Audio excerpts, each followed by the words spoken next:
Bonsoir, nous sommes sur les bords de Vilaine à Rennes avec parmi les gens qui courent ici, qui décompressent, une jeune femme là-bas qui s'appelle Mélissa Plaza. C'est une ancienne joueuse de foot professionnelle. On va poursuivre avec elle notre série sur la reconversion des sportifs de haut niveau. Elle a mené parallèlement à sa carrière de brillantes études de psychologie sociale et elle anime aujourd'hui des conférences sur l'égalité des chances, l'égalité des sexes. Elle a pas mal de choses à dire. On la suit. Moi, j'ai compris pourquoi j'étais née lorsque, pour la première fois de ma vie, j'ai eu un ballon dans les pieds. Je me suis découvert une passion folle, une passion dévorante.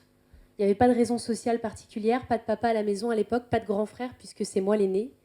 Mais cette passion, j'ai très vite compris qu'elle serait aussi fondatrice que salvatrice. J'ai très vite compris que le football serait une chance. C'était en mars, dans le cadre de la journée du droit des femmes, à Rennes, la ville où elle a posé ses valises après sa carrière. Avec pour commencer, quelques mots sur son enfance, dans un milieu toxique, dit-elle. À la maison, c'était pas simple, et à l'école, pas tous les jours non plus. Bien sûr, il m'a fallu jouer des coudes à la récré pour être intégrée dans une équipe, prouver sans cesse qu'on a sa place sur le terrain pour ne plus être laissé sur la touche, dans le petit périmètre de 2 mètres carrés, généreusement octroyé aux filles pour jouer à la marelle et à la corde à sauter. On y arrive au fond du propos. Mélissa Plaza est là pour évoquer les inégalités, les stéréotypes de genre dans le monde du sport. C'est là-dessus qu'elle a fait sa thèse, des clichés qui dessinent à notre insu nos choix de vie, privés, professionnels, qui nous enferment en somme. Lorsqu'on nous répète au quotidien que ce sport n'est pas fait pour nous ou que ce métier n'est pas fait pour nous, on finit par perdre notre motivation et ne plus s'impliquer du tout.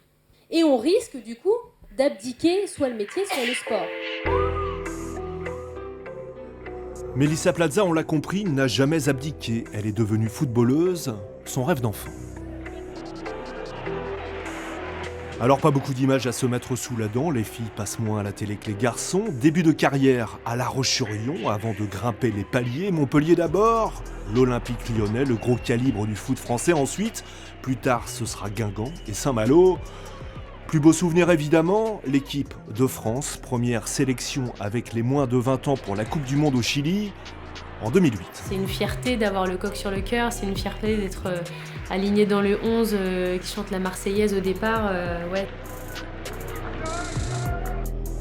Celui-là, il est collector, c'est la première sélection d'équipe de France. C'était la première fois qu'on avait les noms dans le dos, donc c'était un privilège. Les garçons y avaient le droit depuis 92 et nous on était en 2008 et on avait enfin le droit d'avoir nos noms sur les maillots. Et quand il tire le numéro 8, qui est mon numéro fétiche, voilà, c'est moi qui ai pioché et surtout je me rends compte que je pars au Chili mais que je vais jouer titulaire, quoi.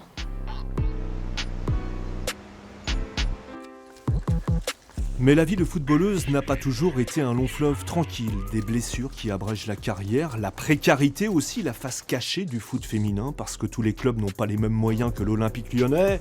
Alors elle raconte le premier contrat pro à 400 €, les petits boulots, la difficulté de mener de front des études, bref, un itinéraire compliqué, pas étranger au choix de son sujet de thèse.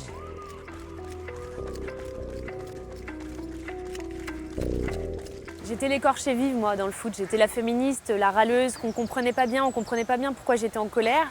Et moi, à contrario, je comprenais pas bien pourquoi j'étais la seule à trouver ça complètement aberrant, ces inégalités qu'il y avait entre les joueurs et les joueuses.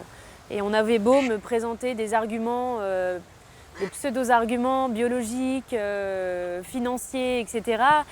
Moi, j'y voyais juste des prétextes pour maintenir ce système inégalitaire. Le quotidien de ces footballeuses actuellement, c'est le quotidien d'héroïnes qu'on ne souligne pas assez, mais elles ont une pratique, elles ont toutes les exigences de professionnels sans avoir ni la reconnaissance, ni les moyens financiers, structurels, etc. Et à côté, il faut qu'elles aient un boulot d'appoint, comme ce qu'avaient les femmes dans les années 50. Donc c'est héroïque et on le met pas assez en avant, je crois. Et dans vos interventions avec les collectivités, les écoles, dans les entreprises, le but du jeu c'est quoi? C'est créer un déclic, c'est quoi?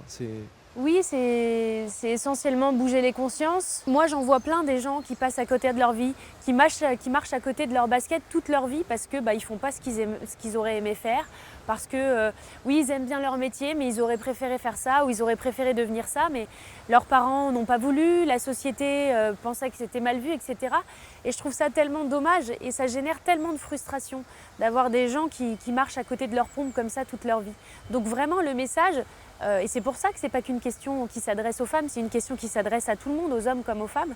C'est soyez vous-même, parce que vous n'êtes jamais aussi motivé, impliqué, compétent, etc.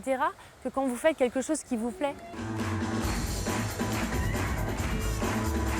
Alors pour faire bouger les lignes, Melissa Plaza enquille donc les conférences, les prises de parole. Ce jour-là, c'était avec des adolescents encadrés par la protection judiciaire de la jeunesse.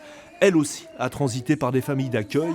Quand elle leur touche deux mots, elle sait de quoi elle parle. Alors je vous le dis, les dés jetés à la naissance ne sont pas une fatalité. La réussite ouvre ses bras à toutes celles et ceux qui s'en donnent les moyens. Autre salle, autre ambiance. Ici, avec des étudiants de Centrale Nantes, futurs ingénieurs, ils savent déjà beaucoup de choses, mais le petit quiz ludique sur le fossé des inégalités permet d'enrichir la culture générale. La question, c'est en quelle année est-ce qu'on atteindra l'égalité professionnelle réelle, tout critère de discrimination confondu, si on continue à ce rythme-là. Donc c'est une étude qui a été menée par le Forum économique mondial. Voilà, est-ce que c'est en 2057, en 2102 ou en 2186 ? D'après vous ? Effectivement, c'est très juste, puisque si on continue à ce rythme-là, on atteindra l'égalité réelle, professionnelle, en 2186. Bon, c'est pas gagné, mais en attendant l'égalité réelle, Melissa essaie toujours de terminer ses interventions par un petit foot avec ceux ou celles, surtout qui l'ont écouté. Il n'y a pas non plus que des choses graves dans la vie, et le ballon, lui au moins, a tendance à tourner rond. Voilà, c'est fini, une page consacrée à Melissa Plaza que vous pouvez retrouver sur le site de France 3 Bretagne. Melissa Plaza qui, pour info, sort aussi un livre, ça s'appelle « Pas pour les filles », point d'interrogation, c'est pour les filles et les garçons. Belle soirée à vous.